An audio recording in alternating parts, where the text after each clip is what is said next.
Bismillahirrahmanirrahim. Assalamualaikum warahmatullahi wabarakatuh. Teman-teman, selamat pagi, selamat siang, dan selamat malam. Pada pertemuan terakhir ini, pada mata kuliah kebutuhan dasar, kita akan membahas atau mempelajari mengenai dasar-dasar perawatan luka. Anda sudah tahu ya luka itu seperti apa, kemudian apa saja yang harus dipelajari pada perawatan luka. Nah, di sini pokok bahasan yang akan kita bahas hari ini adalah yang pertama dari definisi luka, kemudian apa saja jenis-jenis luka, dan bagaimana pemeriksaan luka, dasar perawatan luka, kemudian jenis perawatannya, serta debridement luka. Baik, langsung saja untuk yang pertama adalah definisi luka. Nah, jadi kita tahu sendiri ya, yang namanya luka itu bisa terjadi melalui berbagai hal, bisa karena disengaja atau tidak disengaja, bisa lukanya dalam bentuk gigitan, sayatan, dan sebagainya, termasuk juga luka itu memiliki penampilan klinis yang berbeda-beda. Jadi, apakah sebenarnya luka tersebut? Luka adalah kondisi terputusnya kontinuitas jaringan tubuh yang menyebabkan fungsinya terganggu sehingga akan mengganggu aktivitas sehari-hari. Misalnya ada luka di bagian kaki yang menyebabkan pasien tersebut tidak dapat berjalan. Nah, ini yang dinamakan mengganggu aktivitas sehari-hari. Kemudian bisa juga dikatakan luka adalah hilang atau rusaknya sebagian jaringan tubuh yang disebabkan oleh trauma benda tajam atau tumpul, perubahan suhu, zat kimia, ledakan, sengatan listrik, atau gigitan hewan. Luka juga bisa disebut sebagai terjadinya disruption atau integritas normal dari kulit dan jaringan di bawahnya yang terjadi secara tiba-tiba atau disengaja, entah itu tertutup atau terbuka, bersih atau terkontaminasi, superficial atau dalam kondisi yang dalam. Nah, itu adalah beberapa definisi luka yang perlu kita ketahui. Nah, untuk hal tersebut, kita harus mempelajari lagi anatomi kulit agar kita bisa tahu luka tersebut itu termasuk superficial atau dalam. Kita pelajari lagi anatomi kulit yang terdiri dari epidermis, dermis, dan subkutis. Nanti bisa dilihat gambar atau penampang dari anatomi kulit. Oke, yang kedua adalah jenis luka. Jadi jenis luka tersebut ada beberapa macam. Yang pertama adalah berdasarkan kejadiannya, kemudian yang kedua berdasarkan integritas kulit, yang ketiga berdasarkan penyebab, dan yang keempat berdasarkan penampilan klinis. Untuk berdasarkan kejadian atau event berarti luka tersebut dapat dibedakan menjadi dua, yaitu luka disengaja dan luka yang tidak disengaja. Apakah contoh dari luka disengaja? Misalnya karena luka bedah, ada kasus atau ada penyakit dalam tubuh sehingga harus melakukan pembedahan, berarti ini adalah contoh dari luka yang disengaja. Kemudian ada luka yang tidak disengaja, yaitu luka kecelakaan dan luka lecet. Nah, biasanya kalau kecelakaan atau lecet kan tidak disengaja, tapi harus terjadi atau tiba-tiba terjadi. Selanjutnya,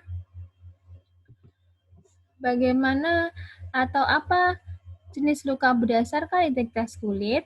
Jadi, dari integritas kulit bisa dibedakan dua hal, yaitu luka terbuka dan luka tertutup. Kalau luka terbuka berarti luka robekannya terlihat jelas ya.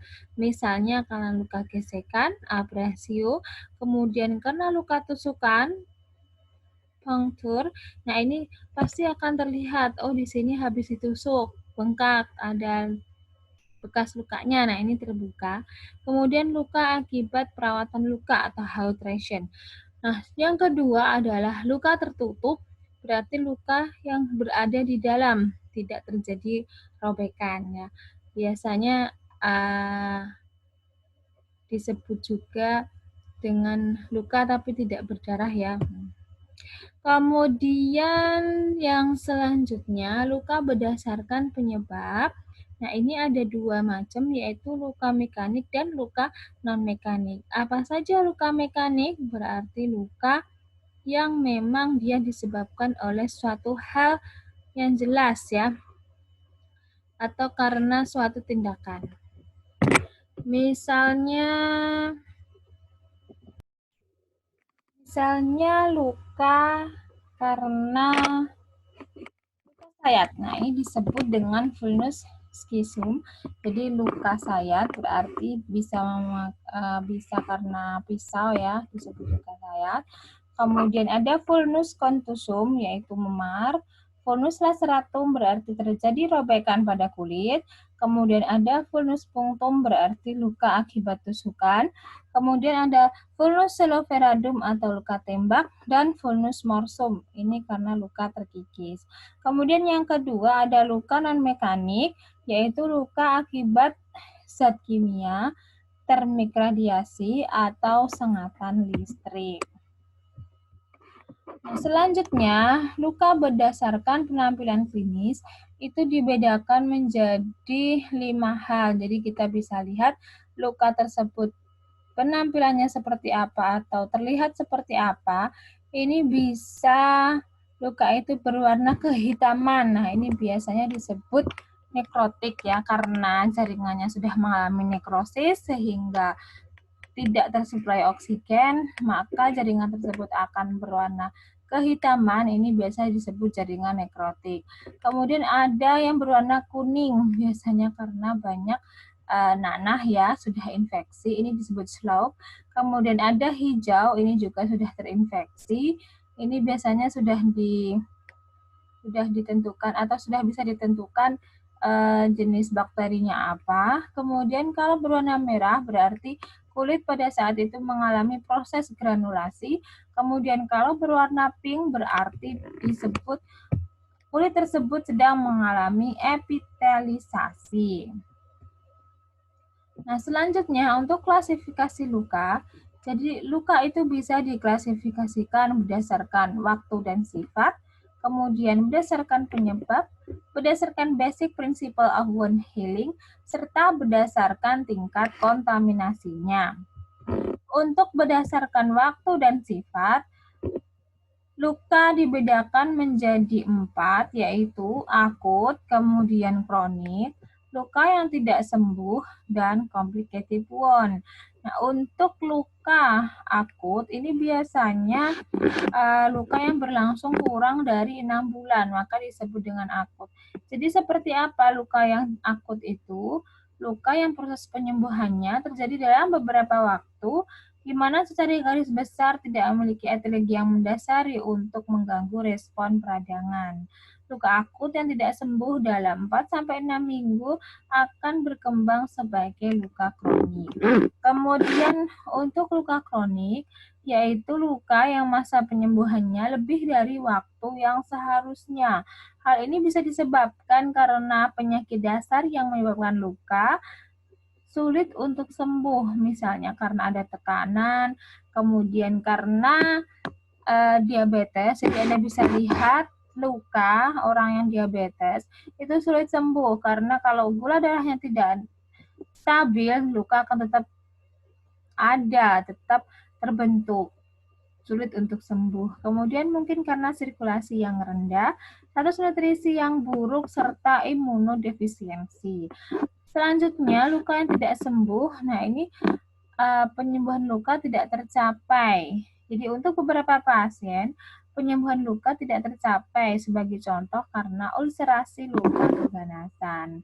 Oleh karena itu, pencapaian pada keadaan tersebut adalah untuk memaksimalkan kenyamanan pasien. Karena pasien tidak bisa sembuh, maka bagaimana pasien tersebut dengan lukanya itu bisa tetap merasa nyaman, ya meskipun tidak akan senyaman kalau sembuh ya, tapi memang diupayakan untuk memaksimalkan kenyamanan. Kemudian ada complicated wound, berarti kasus yang khusus di mana terdapat kombinasi antara infeksi dan defek pada jaringan luka. Nah, selanjutnya, klasifikasi luka berdasarkan penyebab itu dibedakan menjadi 4, yaitu kerusakan fisikal, kemudian kerusakan mekanik, thermal damage, dan gangguan fisiologis. Untuk kerusakan fisikal, ini biasa karena pressure ulcer, jadi luka ulcerasi karena tekanan.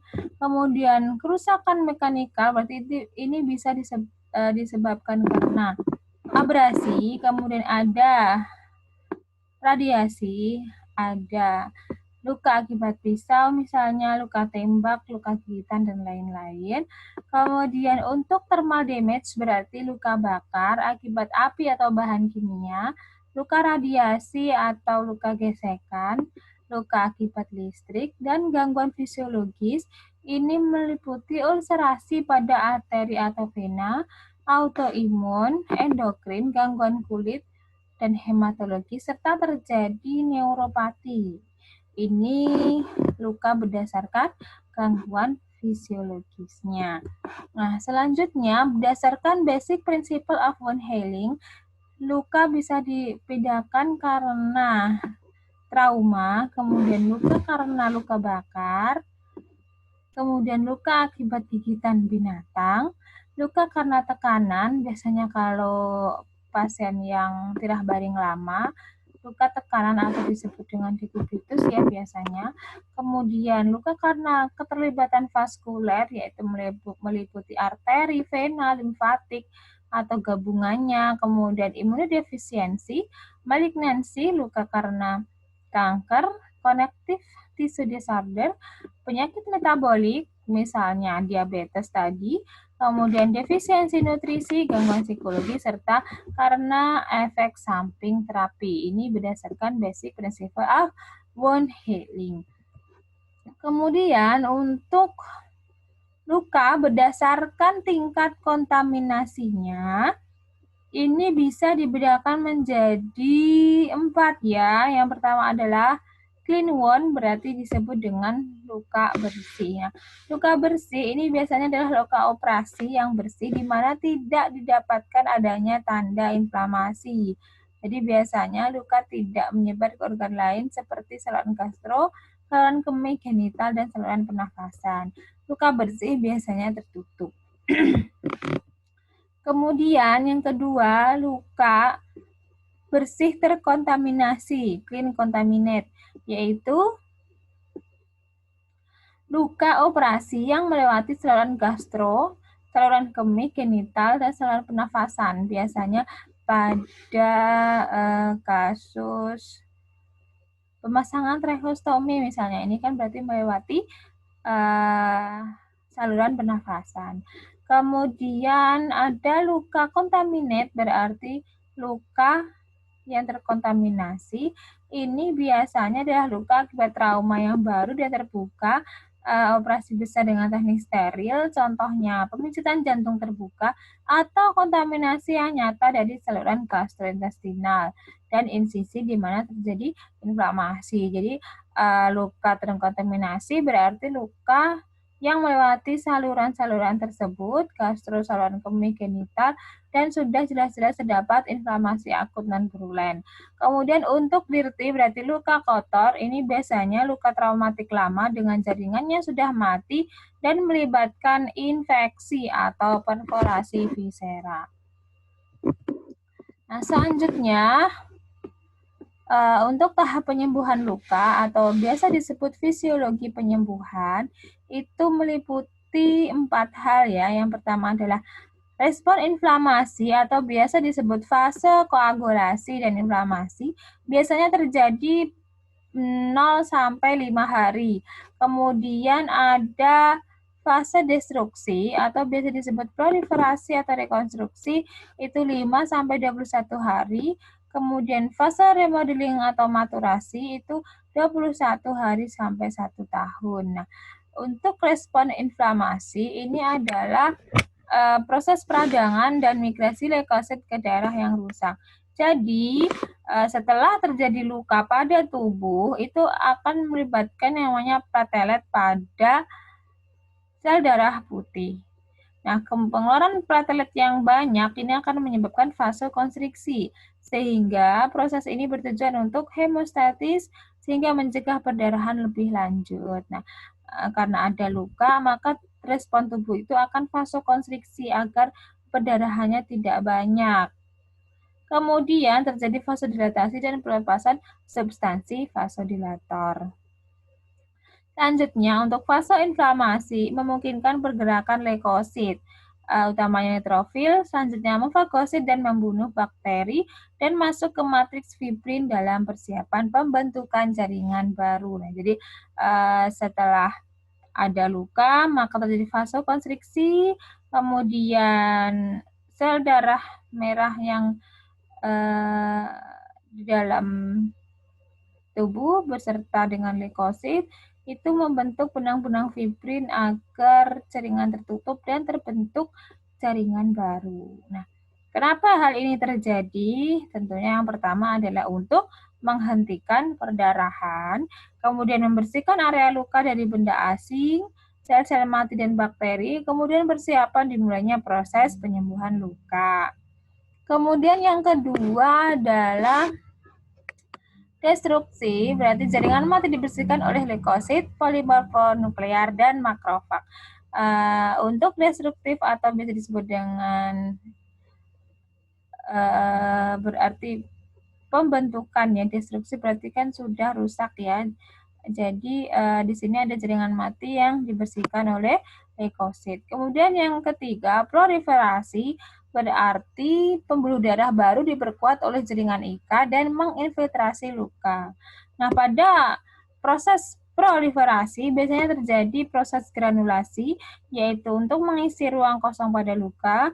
Kemudian ada angiogenesis, pertumbuhan kapiler baru, serta proses kontraksi untuk menarik kedua tepi luka agar saling berdekatan. Makanya luka itu lama-lama kan bisa menutup ya, karena ada proses kontraksi untuk menarik kedua tepi luka agar saling berdekatan.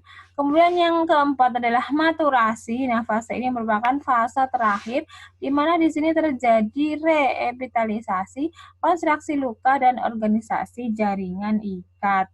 Nah, tujuan dari maturasi ini adalah untuk menyempurnakan terbentuknya jaringan baru menjadi jaringan penyembuhan yang baru yang kuat dan bermutu, sehingga luka tersebut bisa mencapai penyembuhan. Nah, untuk tipe penyembuhan sendiri itu ada 3 macam. Yang pertama adalah primary intention, kemudian delayed primary intention, yang ketiga adalah secondary intention. Nah, jadi untuk primary berarti masih terdapat sedikit jaringan yang hilang. Kemudian untuk delayed berarti luka operasi yang mengalami infeksi. Kemudian secondary intention berarti kehilangan jaringan yang signifikan, di mana ini membutuhkan granulasi, kemudian kontraksi dan epitelisasi untuk penyembuhan. Nah, seperti ini untuk gambaran sederhananya tipe penyembuhan luka. Nah, yang pertama ini kan primary ya, berarti masih sedikit jaringannya hilang. Ini akan lebih mudah untuk disembuhkan. Kemudian secondary, ini lukanya mengalami infeksi sehingga bernanah. Nah, ini juga membutuhkan waktu untuk penyembuhan. Untuk yang ketiga, tertiary intention healing. Nah, ini contohnya dari primary intention. Nah, ini jaringannya hilang sedikit. Ini untuk luka yang sudah dijahit ya, kemudian dibuka. Kemudian ini contoh dari delayed intention, berarti luka operasinya sudah mengalami infeksi. Nah, selanjutnya secondary intention berarti kehilangan jaringan yang signifikan. Nah, ini membutuhkan banyak granulasi. Nah, ini luka-luka yang luar biasa ya. Ini biasanya disebabkan karena gangguan metabolik atau karena DM ya misalnya. Oke, selanjutnya penanganan luka dan perawatan luka. Untuk penanganan awal dilakukan evaluasi terhadap luka, kemudian bagaimana perjalanan penyakitnya, menentukan jenis luka dan penyebab luka. Nah, ini kita harus pikirkan kenapa kita harus nilai dulu, karena kita akan memikirkan tata laksana apa atau perawatan luka apa yang tepat untuk kasus berdasarkan penyebabnya. Selanjutnya, yang ketiga adalah pemeriksaan luka. Jadi untuk melakukan pemeriksaan luka, kita harus memahami hal-hal apa saja untuk mendiagnosis luka. Yang pertama adalah bagaimana riwayat lukanya, kemudian bagaimana penegakan lukanya, dan pemeriksaan dasar vaskuler. Untuk riwayat luka, kita tanyakan onsetnya, kapan luka timbul. Nah, ini untuk mengetahui sudah berapa lama luka tersebut. Kemudian bagaimana penyebab luka, apa sih yang menyebabkan terjadinya luka tersebut. Selanjutnya, tata laksana diagnosis kerja awal. Nah, ini sudahkah luka tersebut dilakukan dressing atau pembalutan atau perawatan luka. Kemudian apakah sudah menggunakan antibiotik, kemudian bagaimana strateginya untuk mencegah injuri, bagaimana pemeriksaan penunjangnya, apakah sudah konsultasi ke tempat lain sebelumnya. Kemudian kita kaji juga nyeri sebelumnya, apakah nyeri sebelumnya itu adalah seperti apa, kemudian apakah sudah diintervensi untuk nyeri tersebut, apakah yang digunakan untuk menghilangkan nyerinya, apakah atau bagaimana efek dari intervensi yang sudah dilakukan. Ini penting kita ketahui agar kita tahu bagaimana sih perjalanan luka tersebut. Kemudian penegakan luka. Jadi setiap luka wajib kita tuliskan. Ini juga untuk menegakkan diagnosa keperawatan juga ya. Kalau kita mau menegakkan gangguan atau kerusakan integritas kulit atau bahkan jaringan, kita harus menuliskan hal-hal tersebut mulai dari ukuran. Jadi tuliskan di situ panjang, lebar, dan kedalaman dalam senti. Kemudian kalau memang lukanya tidak dalam berarti dituliskan, tulis luka tidak dalam. Kemudian kalau luka disertai nekrotik bisa ditulis dengan luka dalam bentuk atau fase intermediate. Kemudian wound bed. Nah, kita estimasi warnanya. Apakah warna luka tersebut sudah menghitam, kemudian atau kuning, hijau, merah, atau pink. Kemudian kita lihat kulit yang mengelilingi atau kulit di sekitarnya. Apakah ada perubahan suhu, kemudian dipalpasi. Apakah bentuknya supel, ini yang normal. Apakah lembut, terlalu lembek atau keras. Kemudian apakah di sekitarnya itu pucat atau memutih. Nah, untuk nyeri yang sekarang kita kaji, ini penting sekali, nanti bisa untuk menegakkan diagnosa nyeri juga, di mana lokasinya, kemudian skalanya berapa, kualitasnya seperti apa, onsetnya, time-nya seperti apa, durasinya, serta eksaserbasinya seperti apa. Kemudian batasan penyembuhan, apakah mampu pasien tersebut memahami instruksi, kemudian bagaimana keadaan yang membatasi penyembuhan pasien, apakah pasien ini memiliki kemauan yang aktif untuk berpartisipasi dalam melakukan perawatan luka. Yang ketiga, pemeriksaan dasar vaskular ekstremitas bawah. Ini bisa dilakukan dengan penampakan kulit, jadi diagnosis vaskulernya, bagaimana warna atau perubahan warna, adakah edema dan distribusi rambut, kemudian diagnosis vaskulernya, bagaimana suhu kulitnya, kemudian capillary refill testnya, apakah kurang dari 2 detik, kemudian palpasi dari pulsasi di dorsalis pedis dan tibialis posterior, apakah terjadi rubor, tes palor elevasi. Ini untuk memeriksa dasar vaskular ekstremitas bawah. Selanjutnya, dasar perawatan luka. Nah, jadi untuk melakukan perawatan luka, dasar-dasarnya adalah bagaimana cara kita untuk mengoptimalkan parameter sistemik. Jadi bagaimana sih untuk aliran sistemiknya apakah sampai pucat atau kemerahan, kemudian debrid non-visible tissue, kemudian bagaimana cara kita mengurangi kontaminasi mikroorganisme. Ini penting karena kalau luka sudah infeksi, maka akan terjadi penyembuhannya lebih lama. Kemudian optimalkan aliran darah. Nah, ini bisa kita pantau dari bagaimana suhunya, kemudian hidrasinya. Selanjutnya, hal yang penting adalah menggunakan dressing yang sesuai dan selektif. Nah, jadi bagaimana sih dressing yang cocok untuk luka? Apa sih perawatan luka yang cocok untuk luka tersebut? Apakah menggunakan biologic dressing dengan memperhatikan cost efektif dari semua perawatan, termasuk penyembuhan luka yang basah, mengangkat eksudat, dan menghindari trauma pada luka atau nyeri pada pasien dengan perubahan dressing.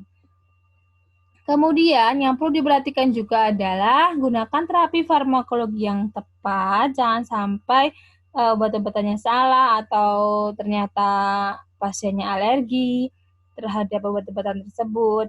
Tutup luka dengan graft atau indikasi untuk menutup luka tersebut, serta mengurangi edema dengan elevasi dan kompresi. Jadi biar nggak edema, caranya adalah posisinya dinaikkan, kemudian dikompresi, dilakukan penekanan jika memungkinkan. Nah, selanjutnya komplikasi spesifik luka. Yang pertama adalah hemoragi. Jadi kalau ada luka itu biasanya akan mengalami hemoragik, di mana terjadi peningkatan nadi dan pernafasan, tetapi menurunnya tekanan darah, pasiennya sudah tampak lemah, dan pasien kehausan. Kemudian infeksi, nah biasanya terjadi infeksi meliputi KDRT plus F, jadi lukanya bisa memerah, bisa bengkak, nyeri, jaringan sekitar mengeras, dan leukosit meningkat. Kemudian bisa terjadi dehiscence, yaitu tepi sulit atau tidak dapat menyatu. Jadi antara kedua tepi kontraksinya kurang bagus sehingga kedua tepi sulit untuk menyatu atau menutup. Ini bisa menyebabkan luka semakin menganga ya. Kemudian evisceration berarti menonjolnya organ tubuh bagian dalam ke arah luar melalui insisi. Misalnya setelah insisi perut, kemudian karena batuk atau karena mengangkat benda berat sehingga organ dalam itu bisa keluar, misalnya usus misalnya ya, keluar dari peritoneum misalnya. Ini berarti disebut evisceration, komplikasi untuk spesifik luka. Nah, sebenarnya apa sih yang mempengaruhi penyembuhan luka? Jadi, ada beberapa hal yang mempengaruhi penyembuhan luka yang perlu kita perhatikan, yaitu faktor lokal, kemudian faktor general, faktor psikologis, serta faktor gaya hidup. Untuk faktor lokal meliputi usia, jadi usianya apakah sudah lansia, anak, atau dewasa. Kalau anak-anak biasanya luka itu cepat sembuh ya, kalau lansia ini akan lumayan sulit. Kemudian penyakit penyerta, apakah ada penyakit metabolik tadi misalnya, penyakit penyertanya, apakah ada vaskularisasi, bagaimana peredaran darahnya, mengalami gangguan atau tidak, kemudian kegemukan, apakah pasiennya obesitas, ini pengaruh terhadap penyembuhan luka, kemudian gangguan sensasi, serta obat-obatan. Untuk faktor umum atau general biasanya meliputi kelembapan luka, kemudian temperatur, dan bagaimana manajemen lukanya, lalu apakah ada tekanan, gesekan, dan tarikan. Untuk psikologis berarti kondisi kejiwaan dan keinginan pasien, jadi kalau pasiennya optimis, mempunyai kemauan, biasanya luka akan cepat sembuh. Kalau sebaliknya, luka juga akan lama sembuhnya. Kemudian gaya hidup, bagaimana tindakan sehari-harinya, kemudian bagaimana makannya pasien tersebut ya, itu mempengaruhi penyembuhan. Baik, yang kelima adalah jenis perawatan luka. Jadi untuk jenis perawatan luka itu biasa ada beberapa hal, yaitu perawatan luka bersih dan perawatan luka kotor. Untuk perawatan luka bersih ini biasanya prosedur perawatan dilakukan pada luka bersih tanpa ada pus dan nekrosis. Nah, termasuk di dalamnya juga mengganti balutan. Jadi, kalau perawatan luka bersih ya berarti lukanya tidak ada infeksi, tidak ada nanah, tidak ada pus. Kemudian untuk perawatan luka kotor, ini biasanya perawatan pada luka yang terjadi karena tekanan sehingga sirkulasi terganggu ke daerah tersebut. Nah, ciri-ciri lukanya adalah ada luka, kemudian ada serum lukanya, ada pusnya, ada nekrosisnya. Tadi nekrosis atau jaringan nekrotik berarti lukanya sudah berwarna kehitaman. Untuk perawatan luka bersih, apa sih tujuannya kita melakukan perawatan luka bersih? Yaitu untuk mencegah timbulnya infeksi. Jadi meskipun dia lukanya bersih, tapi tetap kita rawat agar tidak terjadi infeksi. Kemudian observasi perkembangan luka, jadi bagaimana proses penyembuhan lukanya, mengabsorpsi drainase, misalnya kalau ada drainase, meningkatkan kenyamanan fisik dan psikologis. Nah, yang namanya luka kan pasti menimbulkan nyeri ya, jadi harus segera dirawat agar jangan sampai luka tersebut menimbulkan yang namanya nyeri, sehingga bisa meningkatkan kenyamanan fisik dan psikologis pasien. Kemudian, apa saja indikasi untuk dilakukan perawatan luka bersih? Biasanya luka bersih tak terkontaminasi dan luka steril. Ini biasanya luka operasi ya, yang steril ini menggunakan perawatan luka bersih. Kemudian, balutan kotor dan basah akibat eksternal ada rembesan atau eksudat, ingin mengkaji keadaan luka dan mempercepat rebidemen jaringan nekrotik. Bagaimana prosedur perawatan luka bersih? Jadi untuk prosedurnya kita menyiapkan alat terlebih dahulu seperti biasa, kemudian menyiapkan pasien, memperkenalkan diri, menjelaskan tujuan, prosedur perawatan, persetujuan pasien atau kita melakukan inform consent, kemudian langsung ke teknik pelaksanaannya. Nah, apa saja sih perawatan luka bersih? Ini perawatan luka bersih secara sederhana ya. Jadi, perawatan luka secara sederhana nanti akan berbeda dengan modern dressing. Makanya nanti di penugasan silakan Anda mencari jurnal dan menganalisisnya atau silakan dipelajari apa saja sih yang termasuk dengan modern dressing atau jenis-jenis perawatan luka yang sudah modern, sudah mempercepat penyembuhan luka pasien dibanding dengan perawatan sederhana yang hanya istilahnya menggunakan kasa, kemudian NaCl dibalut pakai plester ya. Untuk yang sekarang sudah semakin bagus, semakin modern, Anda bisa pelajari nanti dari mencari jurnal-jurnal dan melakukan penugasan di materi ini. Nah, untuk di kampus seharusnya kita melakukan skill lab perawatan luka sederhana. Jadi berhubung sekarang masih dalam kondisi yang tidak memungkinkan, jadi insya Allah kalau sudah ada kebijakan, mungkin pada semester depan ya, tahun depan ya, atau kalau sudah memungkinkan nanti kita melakukan skill lab-nya. Sekarang kita pelajari dulu peralatannya. Sudah kenal ya dengan alat-alat ini?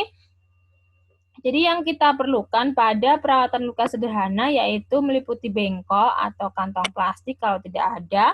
Kemudian pembalut. Nah, pembalut ini maksudnya adalah bisa kasa gulung ya. Terus alkohol 70%, betadin 10%, bensin atau aseton, desinfektan, NaCl 0,9%, pincat anatomi 1 buah, kemudian pincat kirurgi 1 buah, gunting luka, kapas lidi, kasa penekan atau depers, kasa steril, kom kecil, dan plester. Nah, selanjutnya untuk prosedur pelaksanaannya, jelaskan prosedur perawatan pada pasien, tempatkan alat yang sesuai, kemudian cuci tangan, buka pembalut dan buang pada tempatnya. Bila balutan lengket pada bekas luka, lepas dengan larutan steril atau NaCl. Bersihkan bekas plester dengan bensin. Bila tidak ada kontraindikasi, nah lakukan pembersihan dari arah dari dalam ke luar. Jadi dalam yang bersih dulu baru yang kotor.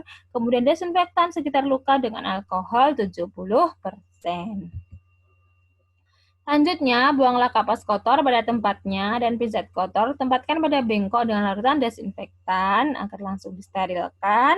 Bersihkan luka dengan NaCl 0,9% dan keringkan. Olesi luka dengan betadine dan tutup luka dengan kasa steril, plester perban atau kasa. Rapikan pasien, bersihkan alat cuci tangan, dan catat kondisi serta perkembangan luka atau dokumentasi. Maaf. Nah, jadi nanti untuk perawatan luka sederhana ini mungkin akan berbeda nanti ketika Anda berada di rumah sakit. Misalnya ada kebijakan sudah tidak menggunakan betadine lagi, hanya menggunakan NaCl. Dan tadi modern dressing sudah menggunakan semacam salep, meskipun harganya mahal, tapi untuk proses penyembuhan lukanya lebih cepat, sehingga tetap cost efektif ya, efisien untuk biayanya. Selanjutnya, perawatan luka kotor tadi misalnya di kupitus itu tadi definisi luka kotor adalah adanya luka, kemudian serum luka, ada pus, dan ada nekrosis. Nah, apa tujuannya perawatan luka kotor? Untuk mempercepat penyembuhan luka, kemudian mencegah meluasnya infeksi dan mengurangi gangguan rasa nyaman, entah itu pada pasien maupun orang lain. Karena Anda tahu sendiri, luka kotor di kupitus atau luka karena DM itu sangat luar biasa baunya ya.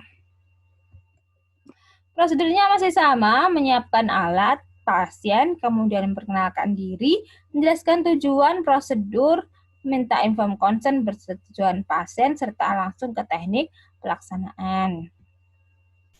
Untuk alat-alatnya pun masih sama dengan bengkok, pembalut, ini yang beda adalah betadine-nya 2%, menggunakan H2O2 atau saffron ya untuk membersihkan lukanya, desinfektan masih tetap sama, sarung tangan, kom, dan seterusnya.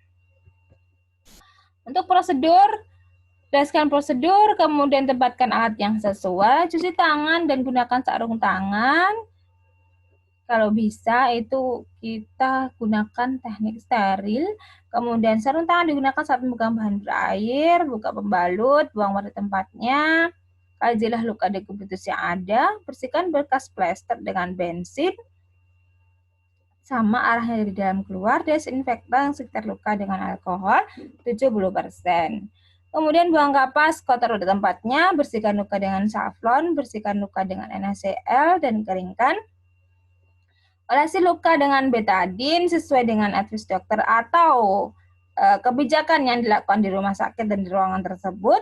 Tutup luka dengan kasa steril, plester perban atau kasa. Rapikan pasien, bereskan alat, cuci tangan, serta dokumentasi. Dokumentasikan atau catat kondisi pasien dan perkembangan lukanya. Itu adalah hal-hal atau perawatan sederhana yang bisa dilakukan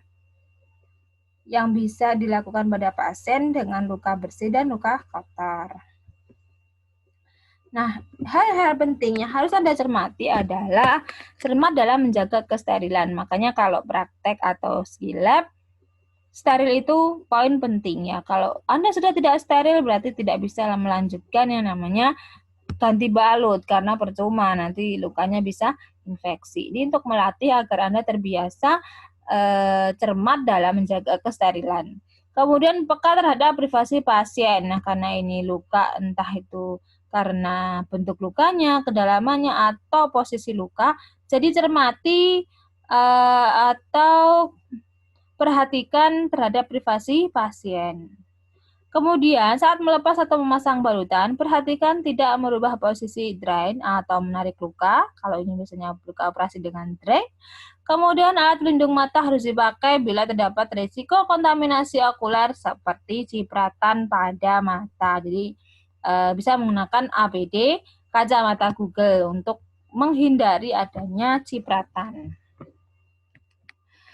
Yang terakhir adalah debridemen luka. Jadi, luka agar lebih cepat sembuh itu harus di debridemen. Apakah itu debridemen?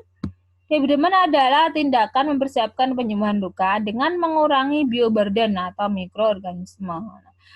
Jadi kalau Anda lihat ada luka nekrosis yang berwarna hitam, itu untuk proses penyembuhannya harus di debridement, harus diangkat. Jadi disobek, digunting, diangkat sehingga nanti akan terbentuk granulasi lagi. Nah, tanpa debridement, luka terpapar sitotoksik dan bersaing dengan bakteri untuk mendapatkan oksigen dan nutrisi. Jadi jadinya malah nggak sembuh-sembuh. Debridement biasa dianggap tindakan pembedahan, dapat juga disebut dengan enzimatik mekanik atau autolitik. Nah, agen proautolitik dan enzimatik mencegah ikatan komponen eksudat dan menghalangi pembentukan pseudoscar dan biofilm. Beberapa dressing, terutama dressing hidrokoloid, memiliki kemampuan untuk merehidrasi keropeng yang telah mengeras yang lalu difagosit oleh leukosit. Jadi penting sekali ya debridement dilakukan. Nah, salah satu debrider mekanik adalah pressured water jet yang memiliki kemampuan memasuki celah di dasar luka untuk mengeluarkan zat tertentu yang terperangkap, termasuk bakteri. Jadi dibutuhkan yang namanya debridement agar lukanya itu baru lagi, kemudian granulasi, selanjutnya akan mengalami maturasi dan akan mengalami penyembuhan.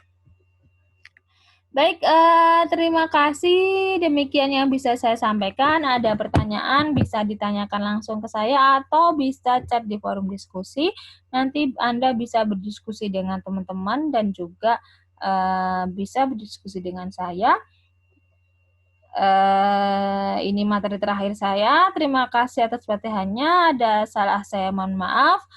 Sampai jumpa di Skilab yang nanti ada kesempatan untuk silab. Selamat belajar dan disiapkan untuk menyambut UAS ya. Baik, terima kasih. Saya akhiri. Assalamualaikum warahmatullahi wabarakatuh.